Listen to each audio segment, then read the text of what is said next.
আওয়ামী লীগের রাজনীতি মানুষকে হত্যার রাজনীতি, আওয়ামী লীগের রাজনীতি লুটপাট আর দুর্নীতির রাজনীতি, আওয়ামী লীগের রাজনীতি সাম্প্রদায়িক উস্কানি দিয়ে সাম্প্রদায়িক সংঘাত তৈরি করবার রাজনীতি, আওয়ামী লীগের রাজনীতি গুম আর খুনের রাজনীতি, আওয়ামী লীগের রাজনীতি আমার তাকড়া তাকড়া যুবক সন্তানদেরকে মায়ের বুক থেকে কেড়ে নিয়ে গুমের রাজত্ব কায়েম করবার রাজনীতি।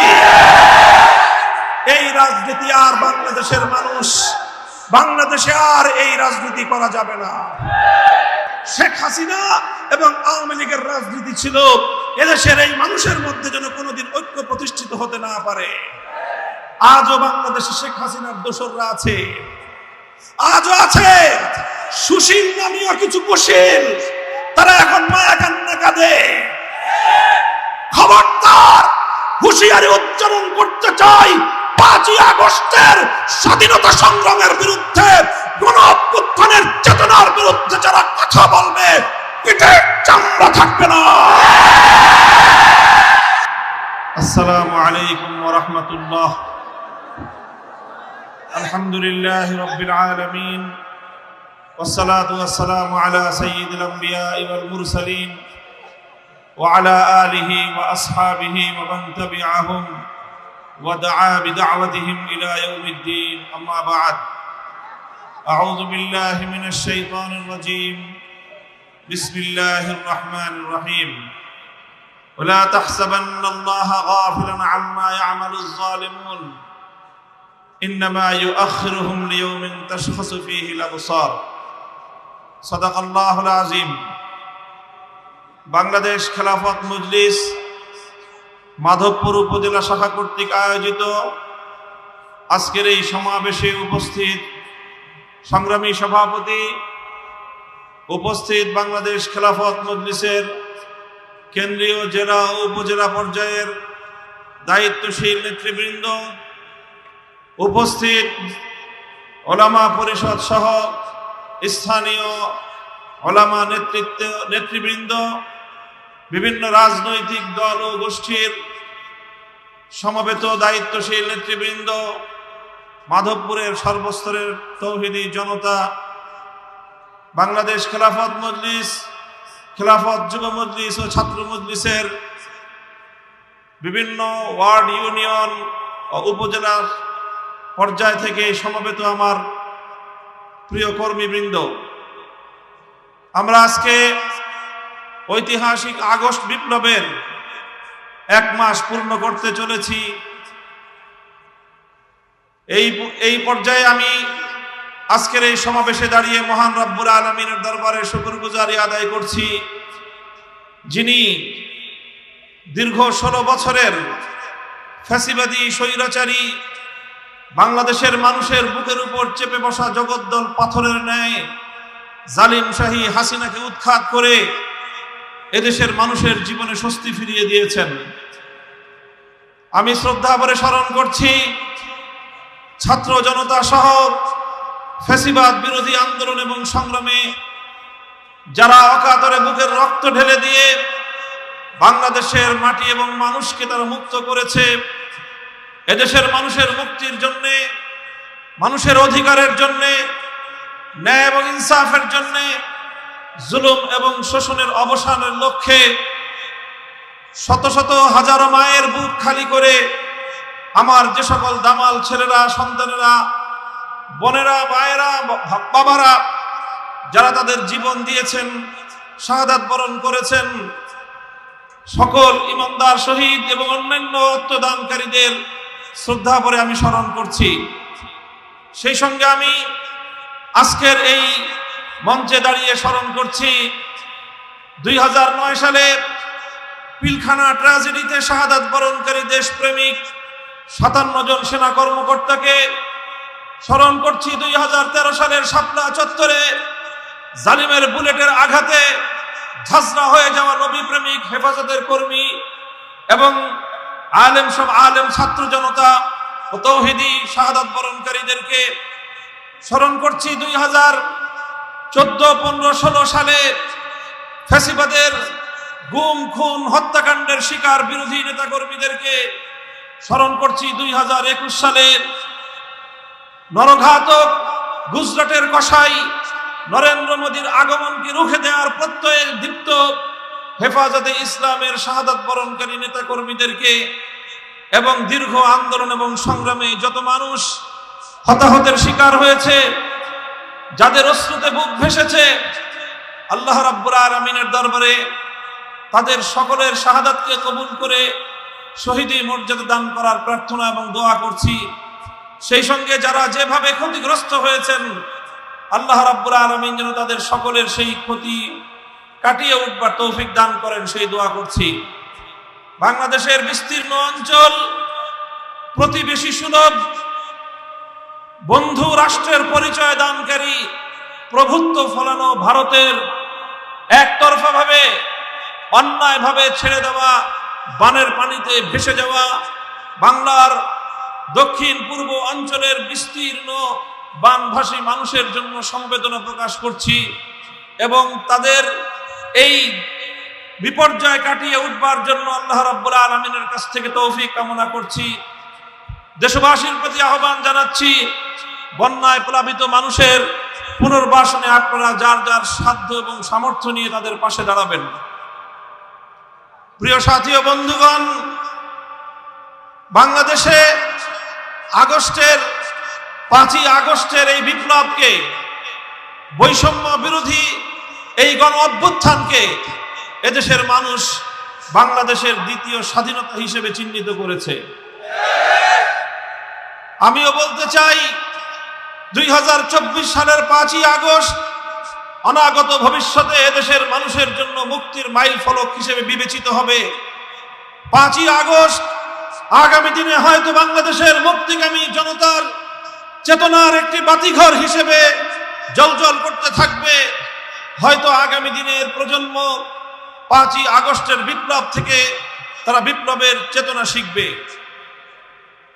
নতুন এই স্বাধীনতা পরবর্তী সময়ে আমি বাংলাদেশের সকল রাজনৈতিক ঘরানার নেতা কর্মী, দেশের আপামর জনসাধারণকে একটি বিষয় আমি সতর্ক করতে চাই। 1971 সালের রক্তক্ষয়ী মুক্তিযুদ্ধের মধ্য দিয়ে যখন বাংলাদেশের মানুষ স্বাধীনতা অর্জন করেছিল, স্বাধীন বাংলাদেশের অভ্যুদয় ঘটেছিল, 71-এর পরবর্তী সময়ে কিছু দুঃখজনক বঞ্চনার ঘটনা সংঘটিত হয়েছিল। 1971-এর স্বাধীনতা অর্জিত হয়েছিল ইসলামের কথা বলে, 1971-এর স্বাধীনতা অর্জিত হয়েছিল জালিমের বিরুদ্ধে মুসলিমের অধিকার আদায়ের সংগ্রামের নামে, 1971-এর স্বাধীনতা অর্জিত হয়েছিল এদেশের স্বাধীন মাটিতে কোরআন সুন্নাহ বিরোধী কোনো আইন প্রণীত হবে না, এই অঙ্গীকারের মধ্য দিয়ে। এরপর অত্যন্ত দুঃখ এবং পরিতাপের সাথে দেশের মানুষ লক্ষ্য করল 1972 সালে একটি সংবিধান প্রণীত হলো, যে সংবিধান 1971-এর মুক্তিযুদ্ধের মুখপাত্র ছিল না, যে সংবিধানে 71-এর মুক্তিযুদ্ধের চেতনা বাস্তবায়িত হয়নি। 1972 সালের সংবিধানের মধ্য দিয়ে মূলত আমাদের পার্শ্ববর্তী বন্ধু পরিচয় দানকারী প্রভুত্ব ফলানো ভারতের চাপিয়ে দেওয়া প্রেসক্রিপশন বাস্তবায়িত হয়েছিল। মুক্তিযুদ্ধের চেতনা বিরোধী মৌলিক নীতিমালাগুলোকে পুঁজি করে বাংলাদেশের গণমানুষের অভিপ্রায়, মানুষের ইচ্ছা, মানুষের চেতনা, মানুষের দীর্ঘ সংগ্রামের যে ঐতিহ্য, সে ঐতিহ্যকে বুলন্ডিত করে, সে ঐতিহ্যকে বৃদ্ধাঙ্গুলি প্রদর্শন করে ভারত সরকারের শিখিয়ে দেওয়া, তাদের লিখে দেওয়া সংবিধান বাংলাদেশের মানুষের উপর চাপিয়ে দেওয়া হয়েছিল। আর সেভাবেই 1971-এর মুক্তিযুদ্ধের সফলতাকে ছিনতাই করা হয়েছিল। কাজেই সেই 71-এর স্বাধীনতা পরবর্তী বাংলাদেশের মুক্তিযুদ্ধের চেতনা ছিনতাইয়ের ঘটনা থেকে আজকের প্রজন্মকে আমি শিক্ষা গ্রহণ করে সতর্ক থাকবার জন্য আমি আহ্বান জানাই। তোমরা পাড়ায় পাড়ায় দুর্গ করো, তোমরা পাড়ায় পাড়ায় পাহারাদারি বসাও, তোমরা মসজিদে মসজিদে ধর্ম মত নির্বিশেষে সমস্ত জনগণকে নিয়ে ঐক্যের প্ল্যাটফর্ম করে সংগ্রাম পরিষদ গড়ে তুলো। 5ই আগস্টের বিপ্লবকে যদি কেউ ছিনতাই করতে বলতে চাই, এদেশের ম্যাক্সিমাম জনগণের চিন্তা চেতনার বিরুদ্ধে যদি নতুন কোন ষড়যন্ত্র দানা বেঁধে উঠবার চেষ্টা করে, তোমরা সেই ষড়যন্ত্রকে রুখে দেওয়ার জন্য রাজপথে নেমে আসবে।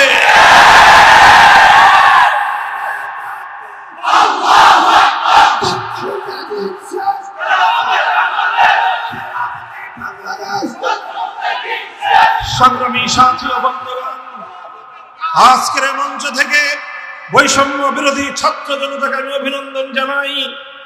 তারা শুধুমাত্র গণ অভ্যুত্থান অর্জিত হওয়ার পরেই, গণ অভ্যুত্থান সংগঠিত হওয়ার মাধ্যমেই তারা তাদের দায়িত্ব ক্ষান্ত করেনি, বরং নতুন অভ্যুত্থানকে ব্যর্থ করার জন্য জাতীয় এবং আন্তর্জাতিক পর্যায়ে দেশের ভিতরে বাইরে যত ষড়যন্ত্র চলছে, সেই ষড়যন্ত্রগুলোকে মোকাবেলা করবার জন্য বৈষম্য বিরোধী ছাত্র আন্দোলনের নেতৃবৃন্দ তারা সতর্ক প্রহরার মাধ্যমে অনেকগুলো ষড়যন্ত্রকে তারা ব্যর্থ করে দিয়েছে।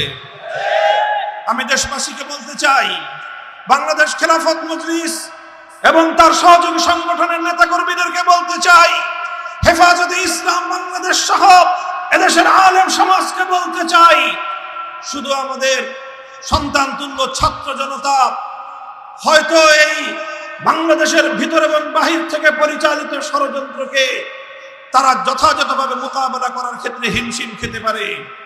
এজন্য আমাদেরকেও ইস্পাত কঠিন দৃঢ়তা নিয়ে মাঠে ময়দানে আমাদের উপস্থিতির জানান দিতে হবে।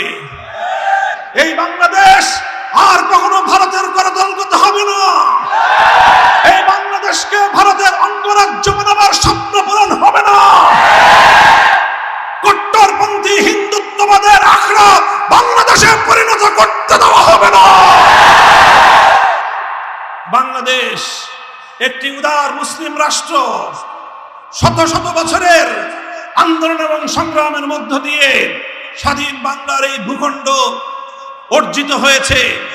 এই স্বাধীন বাংলার ভূখণ্ড অর্জন করতে গিয়ে তিনটি আধিপত্যবাদী সংগ্রামের বিরুদ্ধে আমাদেরকে অতীতে লড়াই করতে হয়েছে। 1971 সালে স্বৈরাচারী পশ্চিম পাকিস্তানিদের বিরুদ্ধে লড়তে হয়েছে। তার আগে বঙ্গভঙ্গের মাধ্যমে সেই কলকাতার দাদাবাবুদের বিরুদ্ধে, রবীন্দ্রনাথ ঠাকুরদের বিরুদ্ধে এদেশের মুসলিম জনতাদেরকে সংগ্রাম করতে হয়েছে। তার পূর্বে ব্রিটিশ বেনিয়াদের সাম্রাজ্যবাদের বিরুদ্ধে লড়াই করার পর স্বাধীন বাংলাদেশের মাটি মুক্ত হয়েছে। কাজেই আমাদেরকে সেই সংগ্রামের ধারা অব্যাহত রাখতে হবে।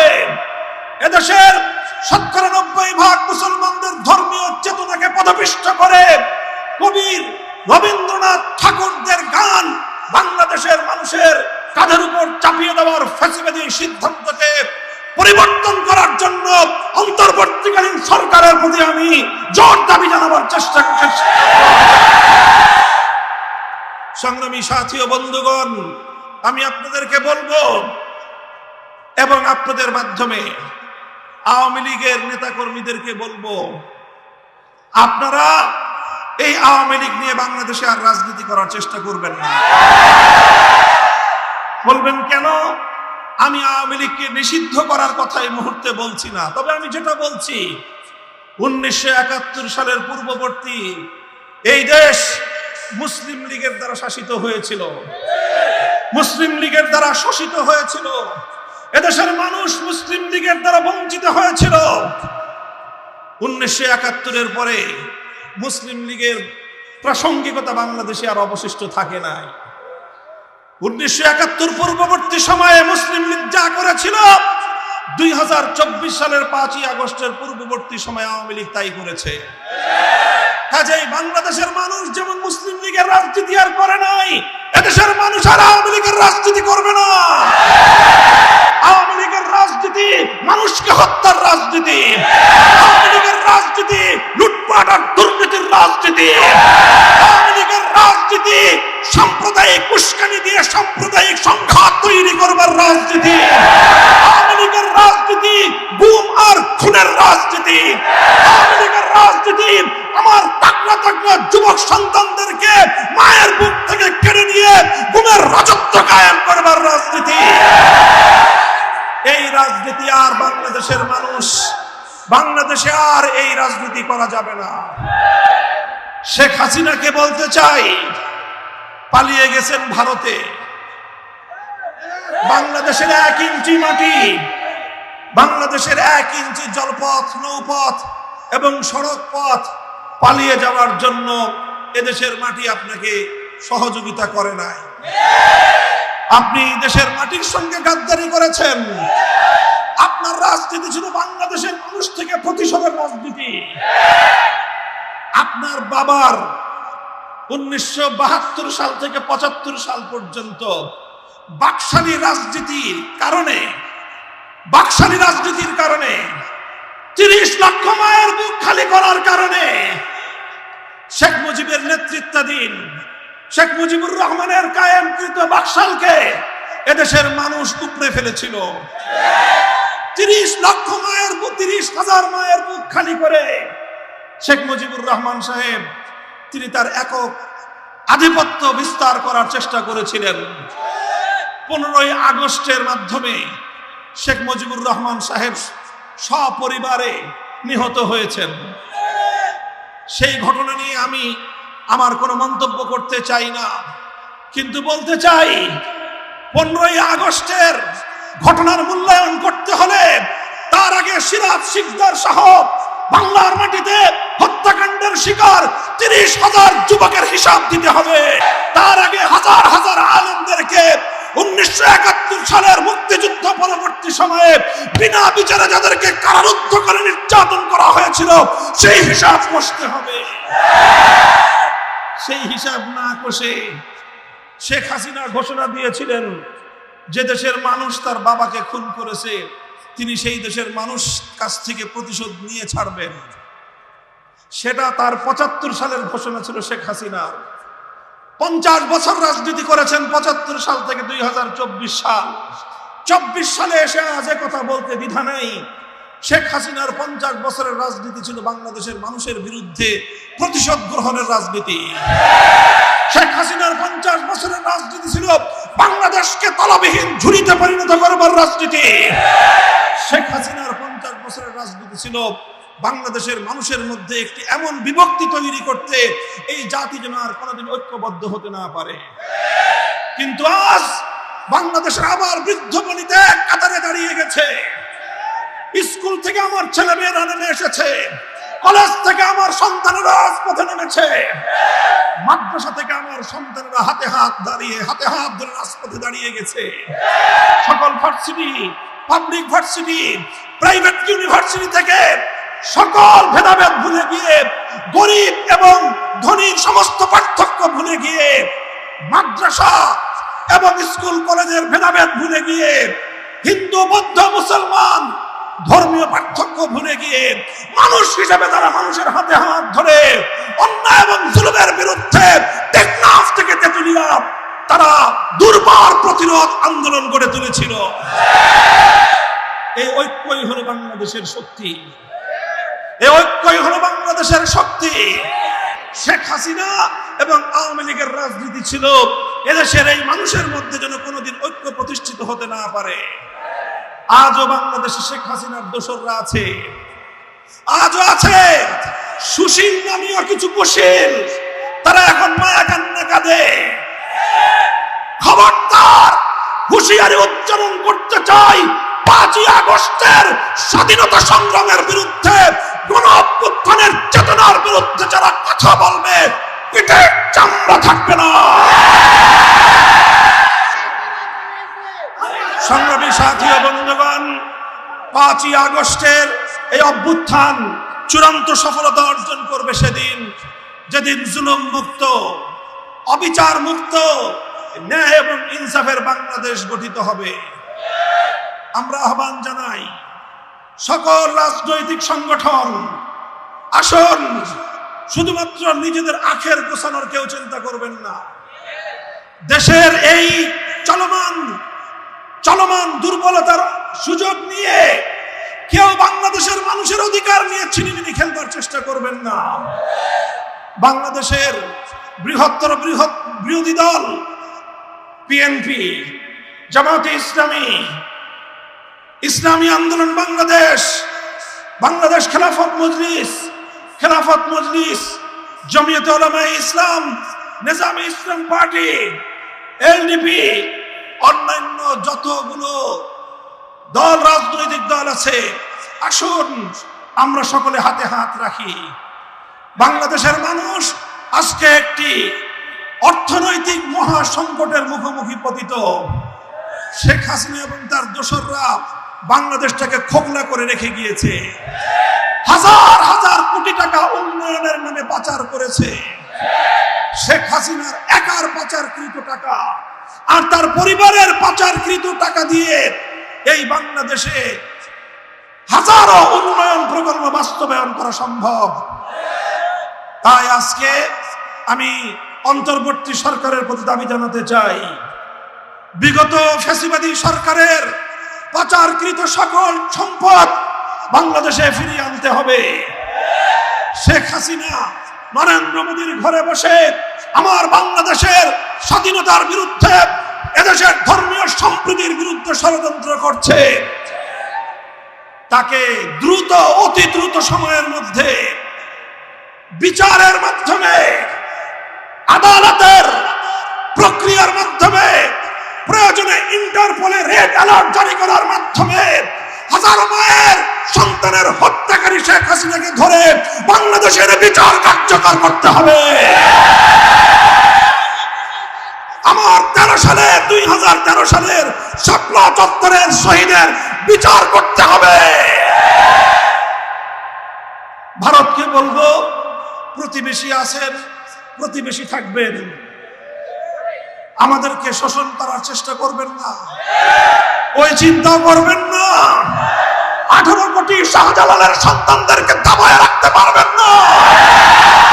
বানের পানি দিয়ে আমাদেরকে ভাসিয়ে মারার চেষ্টা করেছিলেন, কি পেয়েছেন? এদেশের মানুষকে এই বন্যার পানি, দুর্যোগ আরো বেশি ঐক্যবদ্ধ করেছে। কাজেই সকল আন্তর্জাতিক শক্তিগুলোকে বলি, বাংলাদেশের আভ্যন্তরীণ বিষয়ে এদেশের মানুষের ধর্মীয় চিন্তা চেতনা, ধর্মীয় সম্প্রীতির আদর্শের মধ্যে নতুন করে কেউ বাগড়া বাঁধানোর চেষ্টা করবেন না।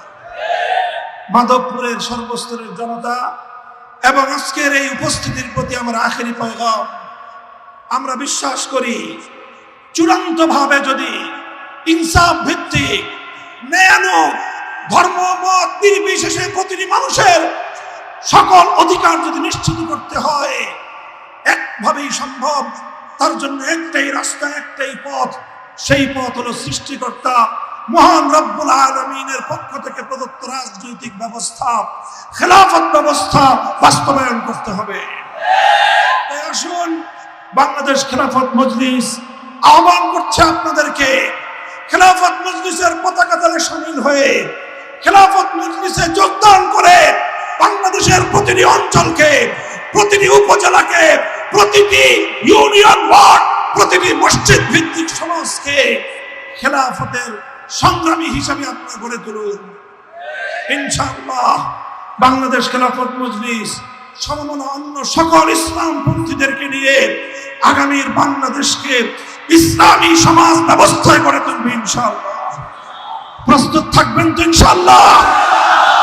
ইনশাআল্লাহ আপনারা যদি জেগে থাকেন, এদেশের মানুষের ভাগ্য নিয়ে আর কেউ ছিনিমিনি খেলবার সাহস পাবে না ইনশাআল্লাহ। আপনাদের সকলকে সেই সোনালী দিনের আমি আগাম পেগাম দিয়ে বক্তব্য শেষ করলাম। ওয়া আখিরু দাওয়ানা আলহামদুলিল্লাহ।